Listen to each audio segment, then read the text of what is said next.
할렐루야.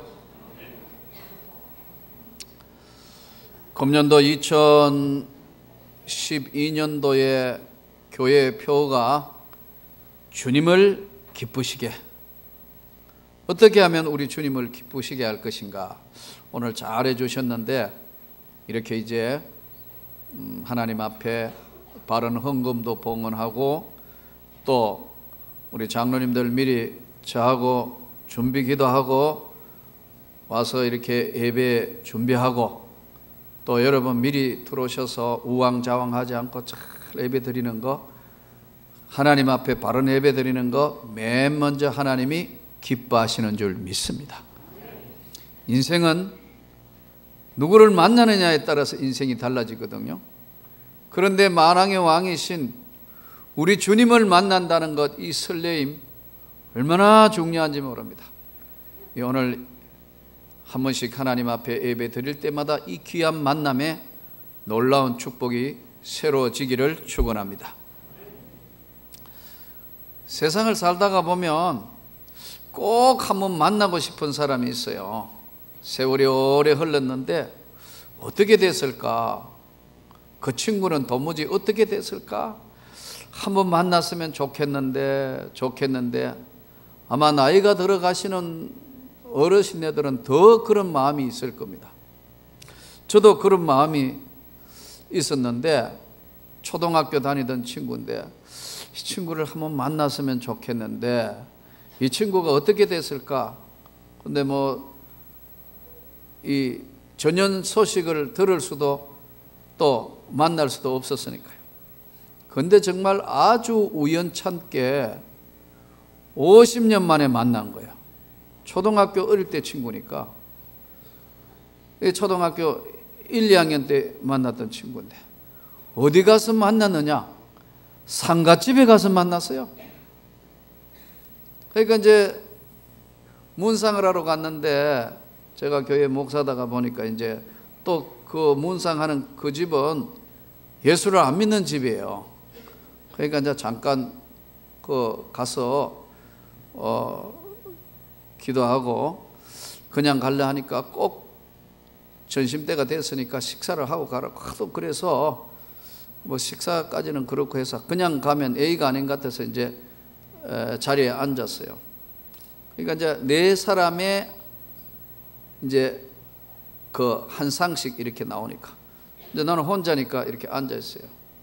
세 사람은 같은 친구들이 앉아서 이야기를 하는데, 누구는 어떻게 됐고, 이 보니까 초등학교 친구들인데 누구는 어떻게 됐고 누구는 어떻게 됐고 걔는 어떻게 됐을까 이야기하는데 내 이야기를 하는 거예요. 내가 지금 앉아있는데 내 이야기를 해요.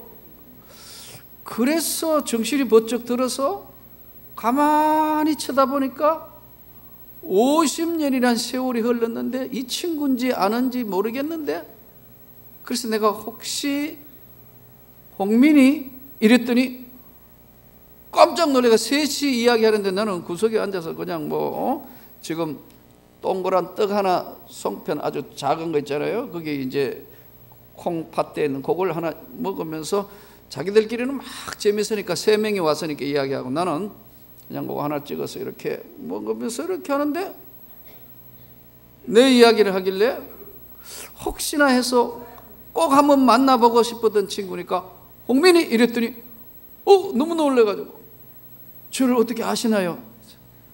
내가 지금 초등학교에 내가 덕진이야.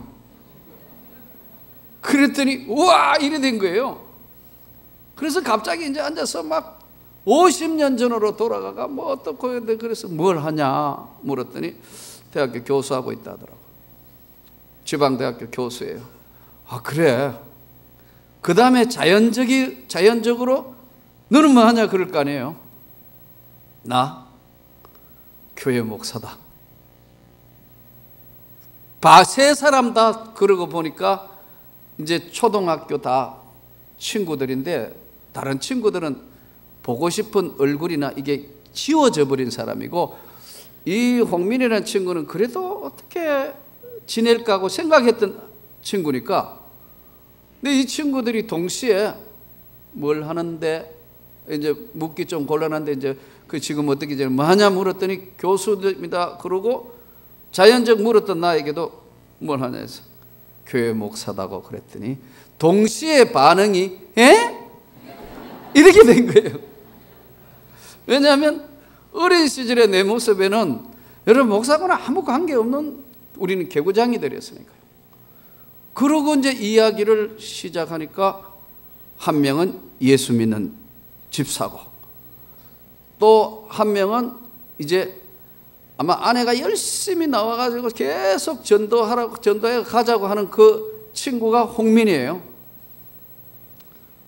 그래서 내가 주 예수를 믿어라 그러면서 몇 마디 했더니 오늘은 제대로 걸렸구나 그러더라고요.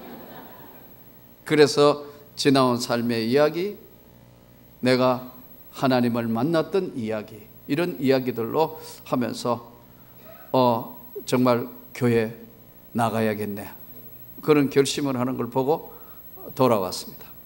여러분, 한번 보고 싶은 사람들을 우연한 장소에서 만날 수 있다는 것은 이거는 참 하나님의 섭리와 계획이 아니면은 잘 안 되잖아요. 오늘 이 본문이 바로 그 내용을 다루고 있습니다.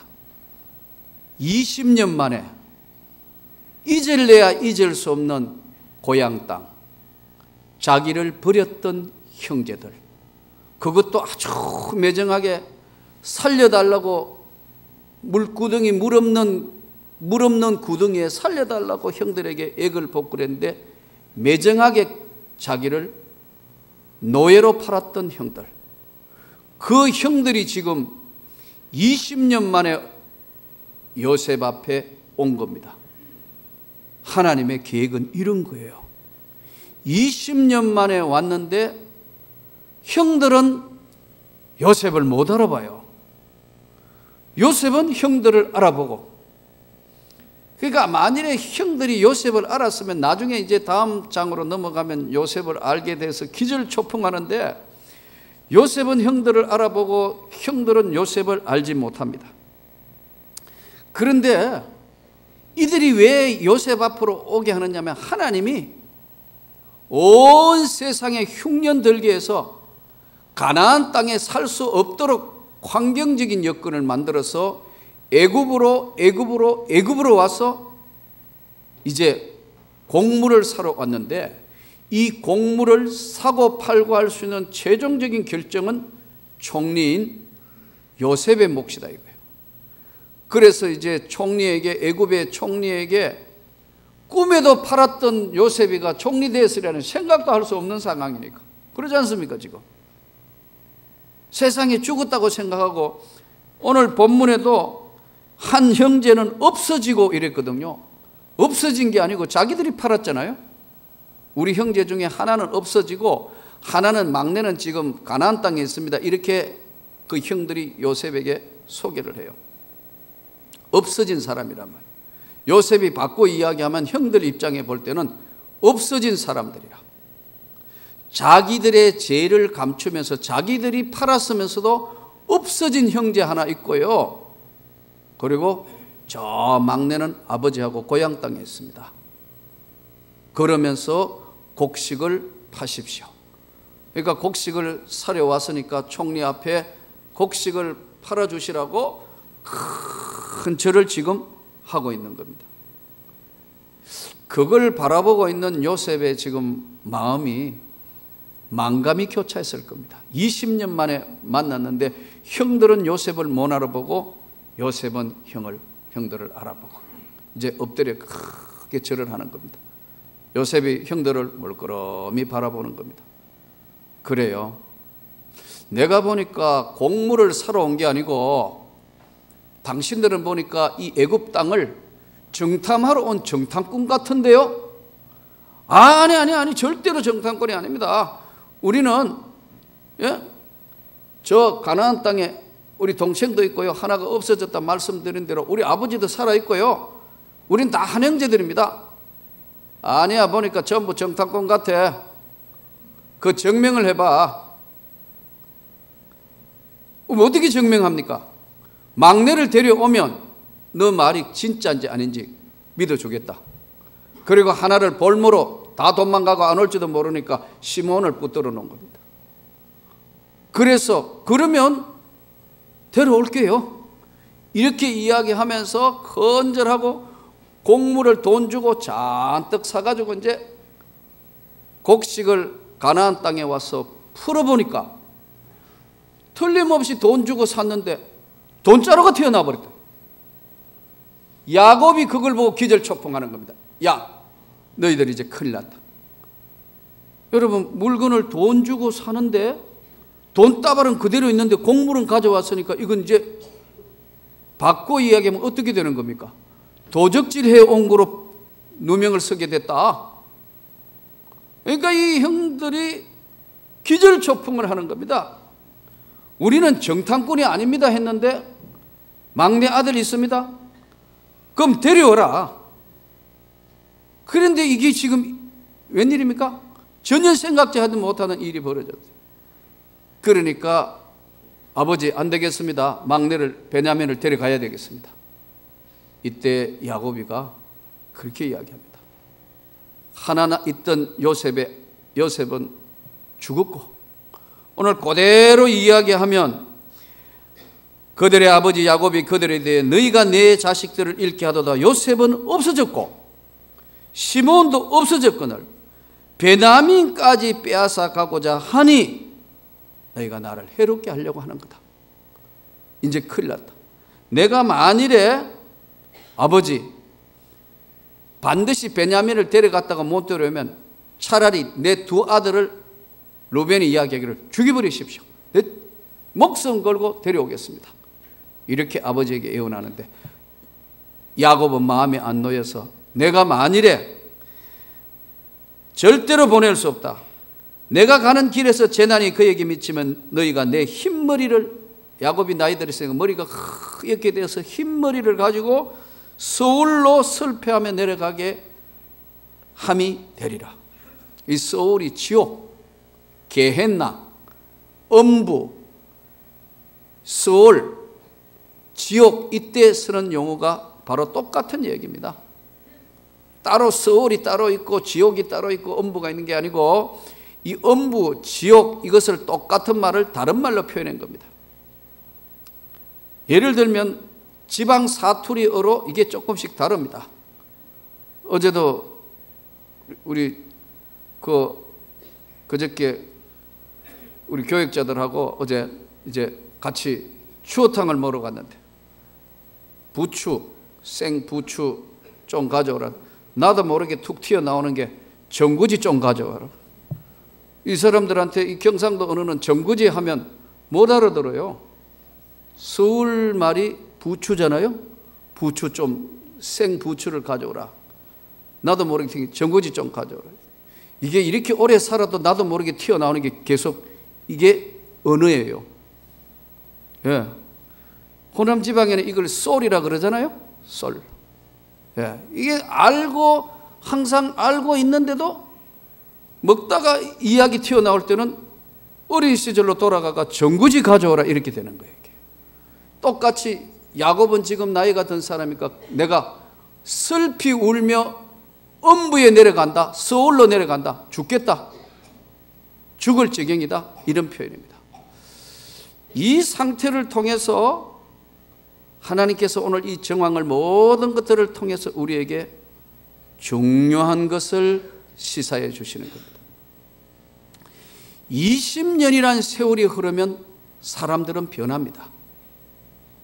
어떤 사람은 좋은 쪽으로 변합니다. 멋있는 사람으로 변합니다. 믿음의 사람으로 변합니다. 하나님의 축복의 사람으로 변합니다. 근데 반대로 이 형들은 똑같이 아브라함과 이삭과 아버지 야곱의 자식들이지만 똑같은 믿음이 아니다는 사실이에요. 똑같은 형제로 태어났지만 물론 배다른 형제이긴 하지만 성경에 보면 한 아버지 밑에 한 환경에 자랐는데 어떤 사람은 큰 믿음의 사람으로서의 모습을 갖추고 있고 어떤 사람은 20년이 지냈는데도 똑같은 상태다. 여러분, 이 우리가 사는 세상에 하나님의 약속은 절대로 변함이 없어요. 믿습니까? 예수 그리스도는 어제나 오늘이나 동일하느니라. 예수는 20년 전에 믿었을 때 하고 30년 전에 믿었을 때 하고 아버지 어머니가 믿었을 때의 모태신앙들은 그때나 지금이나 예수 그리스도는 똑같다 이거예요. 문제는 우리들의 믿음이라는 거예요. 우리들의 마음가짐이에요. 요셉은 수많은 세월 동안 20년이라는 긴 세월 동안 고난도 아픔도 겪을 수 있는 건 다 겪으면서 이 믿음을 잃지 않고 마음을 지켰어요. 그런데 형들은 요셉을 팔았어요. 팔고 20년이란 긴 세월 동안 형들이 받았던 선물은 뭐냐면 죄책감이에요. 형들은 요셉을 팔긴 팔았는데 20년 긴 세월 동안 항상 자기들끼리 모이면 네가 팔자 했잖냐, 내가 그래도 살려주려고 했는데 루벤은 이게 다 하나님 앞에 핏값으로 우리가 이런 일을 당한다. 20년이란 긴 세월 동안을요 죄책감 속에 살아요.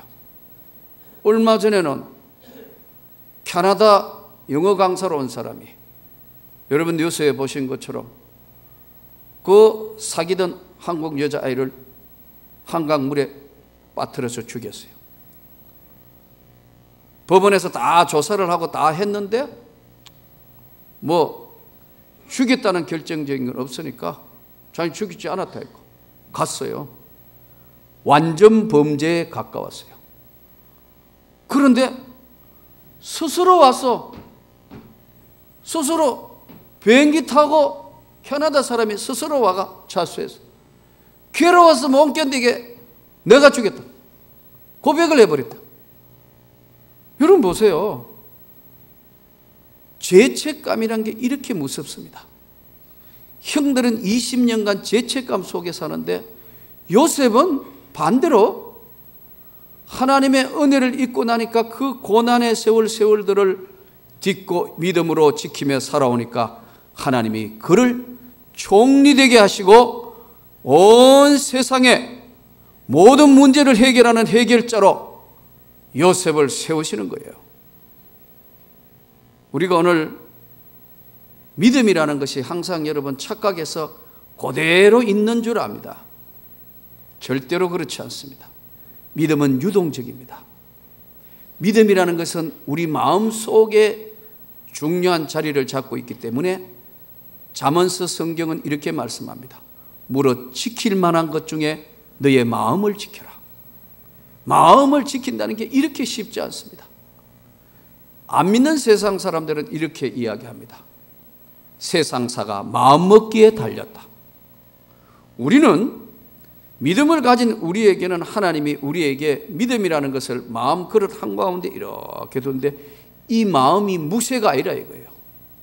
우리가 지키고 있는 믿음, 이것은요 마음속에 자리 잡고 있는데 아주 가느다란 유리 같은 투명한 것으로 이렇게 막고 있습니다.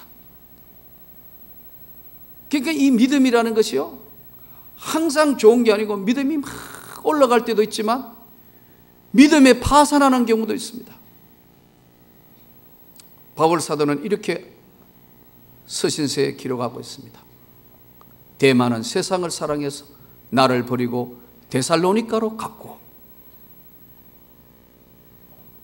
세상을 더 사랑해버리니까 그렇게 처음에는 복음으로 살라 하다가 믿음으로 살라 하다가 다 버리고 세상으로 가버렸다. 이 믿음이라는 것은 항상 중간 자리에 있는데 이 마음이란 자리에 믿음을 지키고 있으면 이 믿음이 유리하고 똑같은, 유리가 특징이 뭐죠? 깨끗하게 닦으면 아주 맑고 투명하게 보입니다. 때가 끼고 뭐 흙먼지 온갖 것이 하면 유리는 밖에서 볼 수 없도록 컴컴해지는 겁니다. 또 이 유리의 특징이 뭐예요? 들었다가 손을 놓으면 깨어지는 게 유리입니다. 유리가 와장창 깨어져요. 믿음에 파손하는 겁니다. 실제로 제가 아는 어느 교회에 있었던 사실입니다. 적지 않는 큰 교회니까 1000명 이상이 넘는 큰 교회니까 믿음이 좋았기 때문에 장로님이 되셨겠죠. 장로님이 되신 분이에요. 어떻게 사업하고 뭘 하다가 부도가 났어요. 어려움을 겪었어요. 이 장로님이 믿음에 파산한 거예요. 노숙자가 됐어요. 노숙자가 돼서 그냥 살면 또 그건 또 뭐 교회도 멀어지고 아주 노숙자가 됐는데 매주 돈 얻으러 어디에 오느냐면 자기가 있었던 교회, 장로했던 그 교회에 돈 얻으러 오는 거예요. 교회가 기절초풍하는 거예요. 이거. 큰일 났다, 이 보통 문제. 아무리 달래고 새로 출발하게 하려 해도요, 안 된다는 거예요. 왜냐하면 믿음에 파산을 냅니다. 믿음의 유리가 다 깨져버렸대요.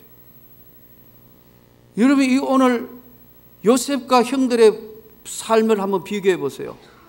하나는 액을 하고 있는 걸 가해자 아니에요. 팔았어요. 당했던 요셉은 억울한 일도 당하고 고난과 눈물과 아픔의 시간을 겪었지만 하나님과의 믿음의 시간들이 채워지니까 하나님의 약속은 변함이 없어요. 그때나 지금이나 전혀 변한 게 없다니까요.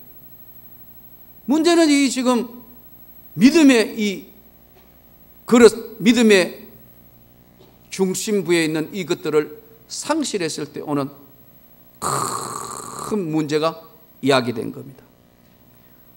대부분 보면 믿음을 상실하게 되고 은혜를 상실하게 되는 여러 가지 요인이 있습니다만 우리 마음에 첫 번째는 분노입니다. 분노하기 시작하고 막 화내기 시작하고 분노가 자리를 잡으면 너희가 해가 지도록 분노를 품지 말라. 마귀로 틈타지 못하게 하라. 성경은 명령으로 써 있습니다. 그러니까요, 3년 동안을 예수님 따라다니면서 열심히 따라다녔던 가롯 유다가 돈의 유혹을 받으니까 돈꾀를 맡고 있었던 가롯 유다가 스승 예수를 파는 겁니다. 그러면 우리 생애에 가장 중요한 이 다스릴 수 없는 분노, 우리 마음에 이 분노가 일어나면 여러분 기도하셔야 합니다.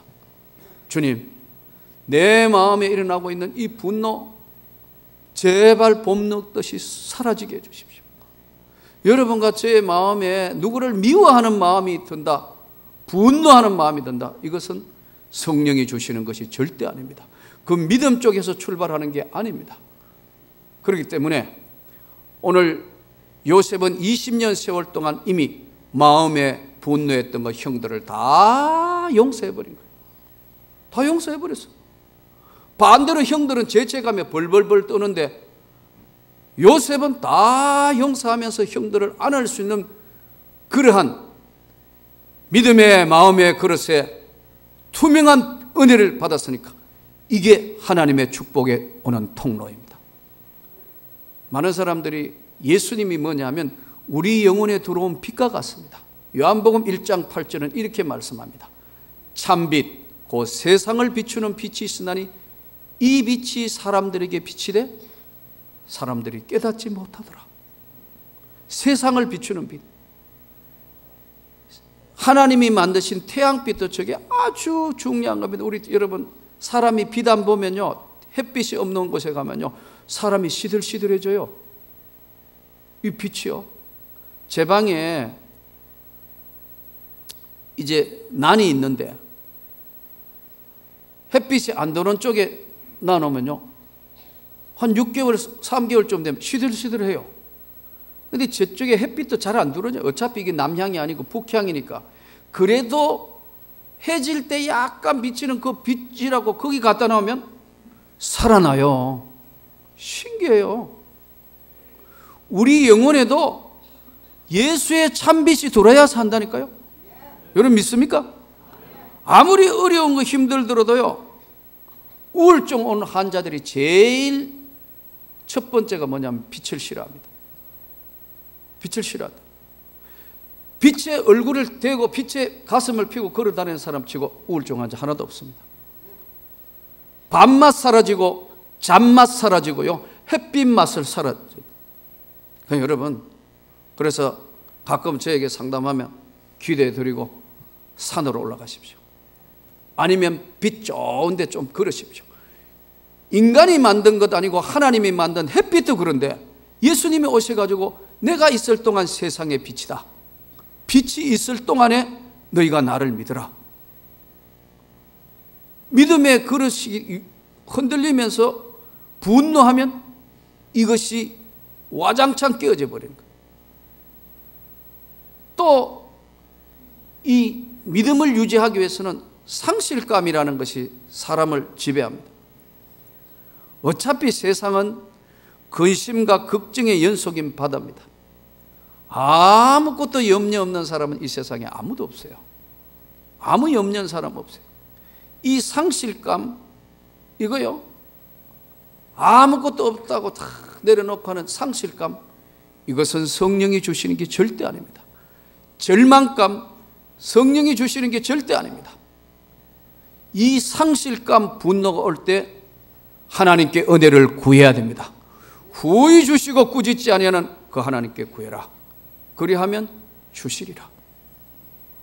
내일부터는 제가 많은 집회를 해봤습니다만은 해외 집회만 해도 64차례, 이번 집회가 64차례 집회가, 국내에 정확하게는 안 꼽았는데 거의 한 600여 회 집회를 했고, 여기 주변에도 뭐 큰 교회, 왕성교회부터 시작해서 여기 양분교회, 뭐 우리 교단에도 큰 교회 거의 다가 집회를 해봐요.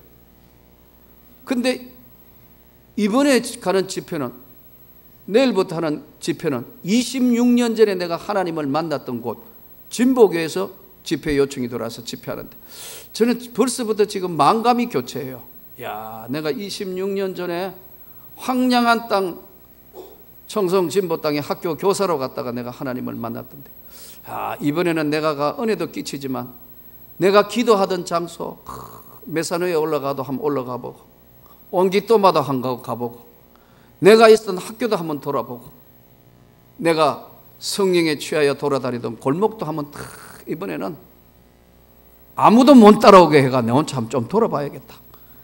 그런 생각이 벌써부터, 그것만 생각해도 지금 가슴이, 이제까지 이렇게 많은 집회인데도 가슴이 벌렁벌렁 할 만큼 기대감이 돼요. 왜 그러죠? 은혜 받았던 곳이기 때문에 그렇습니다. 여러분, 은혜는 항상 같은 게 아닙니다. 이 믿음은 항상 같은 것이 아니고, 항상 이 믿음을, 우리 마음을 공격하고 믿음을 공격하고 있는 이 악한 영들을 우리가 잘 인식해서 믿음에 승리할 수 있기를 바랍니다. 상실감을 줘가지고요, 나는 아무것도 아니다, 아무것도 할 수 없다, 나는 정말 죽을 것 같다, 절대 아닙니다. 어떤 사람도, 어떤 연약한 자도 예수 앞에 나오면 주님이 손을 잡으시는 겁니다. 주님이 잡으시는 손은 우주를 만드신, 창조하신 권능의 손이기 때문에 어떤 질병도 치료해 주시는 줄 믿습니다. 어떤 상황이도 주님이 우리를 건져주시는 거예요. 우리가 믿음을 상실했을 때는 분노하게 되고 상실감이 생겨서 아무것도 할 수 없는 그러한 것으로 우리 마음을 몰아갑니다. 또 한 가지의 무서운 것은 시기심입니다. 이 시기심은요, 독사와 같아 그랬어요. 시기심은 나도 물어뜯고 상대도 물어뜯는 게 시기심입니다. 아주 못됐습니다, 이 시기심은. 인간의 마음 자리에게는요, 다른 사람이 잘 됐다 하면, 야, 참 잘 됐다 하고 굉장히 축복하고 싶은 마음이 있는 반면에, 반대로 이게요, 배가 아픈 것이 또 인간이에요. 그래서 누가 참 어려움 당했다 그러면, 어떡하지? 정말 기도해 드려야겠다, 이런 마음이 드는가 하면 순간적으로 잘 망했다, 이런 생각이 들어도록 요 사단이가 우리 마음을 흔들어대요. 이게 참 인간의 마음을 이해할 수 없는 것이 바로 그런데, 믿음을 가지고 하나님의 놀라운 예수의 빛을 받게 되면은 이런 마음들이 사라지면서 진심으로 어려운 사람들을 볼 수 있는 눈이 열리는 겁니다. 그 마음을 위해서 기도할 수 있어요. 요즘 제가 낮에는 특별한 거 없으면 교회에서 지금 성경 읽고 있거나 아니면 이 본당에 아무도 없는데 문을 걸어 잠그고 여기 혼자 기도하고 있어요.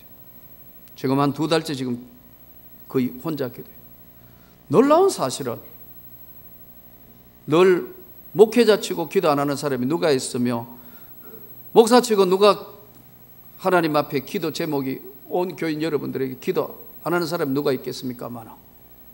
놀라운 것을 깨닫는 것은 아무도 없을 때, 여기 이렇게 많은 사람들이 있는 게 아무도 없을 때 혼자서 문 잠가놓고 여기 불도 켜지 않고 있는데 적당하게 커튼 사이에 들어오는 빛 쪽으로 아무도 없는데 엎드려 있을 때는 하나님께서 놀라운 걸 깨닫게 하시는 거예요.